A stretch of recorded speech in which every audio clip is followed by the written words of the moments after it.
like a month of shows in about 5 days. Yeah, really tired by the end of it, but then, see you in a couple months, guys. So works out. Richard Gunther is here with us, everybody. Richard Gunther. If you missed all the shows that he does, you should have been listening earlier this week or watching earlier this week, because he's talked about all three at Richard Gunther, I believe, on Twitter. Or is there a website you want to send people to, stuff like that? Yeah, so the home of 2M Podcasts is the Digital Media Zone. That's thedigitalmediazone.com. And I function as the editor there, and we generally share information about home technology, about media technology, and gaming technology. So if that's the kind of thing that you enjoy, then give us a check out. And the URL one more time. thedigitalmediazone.com. We have tried for so many years to get the DMZ or the .dmz or something like that, but it's not looking good. Yeah, for years and years. Ken Ray belonged to some little company. I can't remember what it was. And then I just didn't check. Then 1 month, I missed it 1 month, and it got handed over to another company. So I thought I could get kenray.com. Didn't happen. Sorry, man. So maybe, hey, good luck to you, though, and yours. and please don't go to after kenray.com. All right.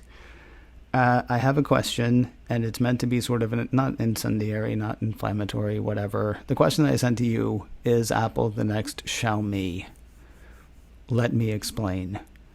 Several years ago, when Xiaomi started, or when it was really coming up as like a gigantic company, all of a sudden, out of nowhere, a lot of people said, this is the Apple of China.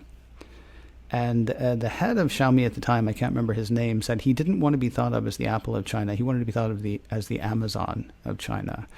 Because his thinking was they were selling inexpensive hardware so that they could sell a bunch of services, right? They would sell phones practically at cost because they thought then they would make the money on the music and the games and the movies and all of it. Last week, or maybe the week before, over the past few weeks, and talking about the possibility of a 5G iPhone, a lot of people are saying, including I think a rumor that came out last weekend, which I've only sort of looked into, that basically the 5G iPhones are going to cost the same thing as the iPhone 11. So iPhone 12 with 5G is going to cost the same thing that an iPhone 11 would have cost you. Okay. Which is kind of an interesting idea, because a number of people had assumed that there would be an uptick in the amount of money Apple would make on iPhones, because they assumed that the cost was going to go up, but the consumers were going to rush out and throw money, hand over fist for a 5G device. And now I'm starting to wonder if Apple is not going to raise the price on that so that they can go ahead and get people into more expensive services that will benefit more from 5G. Hence the question, is Apple the next Xiaomi? I'm curious, Mr. Gunther, your thoughts.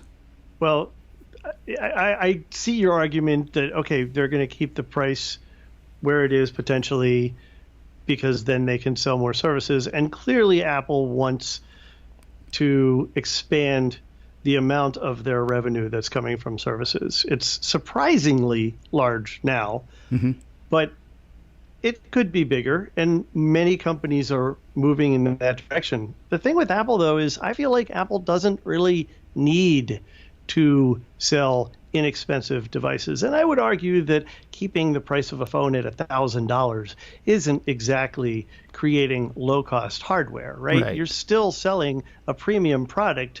You're just not necessarily going to gouge for it. It's hardly a loss leader if they have to pay the extra $30 for a 5G chip that they could recoup in some way with an additional cost on the phone. I think they can easily absorb it. I agree with that. At the same time, where you're seeing other smartphone makers come out with 5G phones and charging more because it's a 5G phone. I mean, we all know that Apple could charge more for 5G and justify that expense, at least from a marketing side. Whether it would actually be worth the amount more that they're charging, I mean, that would be something that could be debated on the pages of TechCrunch or VentureBeat or wherever. But, yeah. I mean, don't you think the story is going to be all this extra functionality at the same price as before? That'll be viewed, again, by the TechCrunches and VentureBeats of the world as almost a savings, which is hilarious because you're right. It's $1,000 phone, but it's not a $1,200 phone or a $1,500 phone. Yeah, it's funny. I'm just not in that mindset yet. Like the idea that Samsung and others are coming out with phones that they're talking about anywhere from, say, 1,200 to, oh, you want the foldy thing? That's $2,000. Come on, it's a phone. Right. Still, $1,000 seems like a lot of money, and I think they get that, right? I don't think that they want to risk losing the following that they have by bumping it yet again when they more or less kept prices the same for a good long time until they bumped up to the 10. Yeah, I want to say but the 10 was still just an option, right? You could buy the iPhone Right. 8 the same year. I did buy the iPhone 8 the same year because I didn't realize how much cooler the iPhone 10 was. Oh, you were the one. I was one of the ones, yeah. I mean, I got the iPhone 8 Plus, so I got the three, I got the whatever, I got portrait mode, which is basically the thing that I cared about most. And then I did regret not having the LiDAR and the Face ID stuff with the iPhone 10. I think though it was the move from the 10R to the 11. The price actually went down a tiny bit, didn't it? I wouldn't say it went down by like $40 or $50, something like that. The iPhone 10R to the iPhone 11, I believe, was a little bit of a price reduction. I honestly didn't remember that. I guess the other question then, that's not so much a question really. The thing that, and I wonder if this is your whole thing about the mindset, and eventually I'll get to the question. Don't worry, it's going to be exciting when I do as well. We don't really know yet anything that is going to make 5G 5G. We don't know the thing that's going to make it, man, if I didn't have 5G, I wouldn't be able to do this. A lot of people that I talk to, all they keep hearing is going to be faster, going to be faster, going to be faster. I'm not sure we understand how much faster it's going to be until talking to, I guess it was Mike Rose a time or two back when he was on this show, saying that he felt like Verizon was giving him the runaround on Fios because eventually they'll just be able to sell him a 5G thing instead, and he'll have the same kind of connectivity that he would have in Fios. I don't know if that's expecting too much from 5G or if that's really the kind of sea change that we're looking at.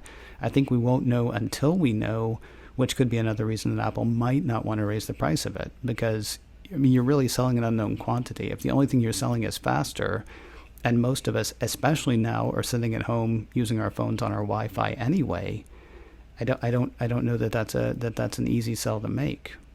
Yeah, I don't know that it is. And the other thing that I think people need to keep in mind is that 5G is really just starting to roll out. And I have to imagine that the businesses of a lot of the companies that are going to offer 5G have been impacted over the last couple of months and have had to prioritize what projects they're going to be focusing on. Now, 5G is happening, so that's not like we're going to be like, oh, we're going to do less with 5G.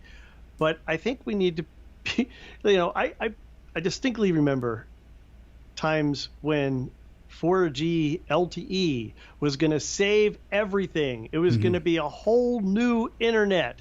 We wouldn't need our in-home routers anymore so it didn't happen then. In fact, frankly, I don't care how fast it is if I get a crap signal, which is still the case with 4G pretty much everywhere I've lived for the last 10 years.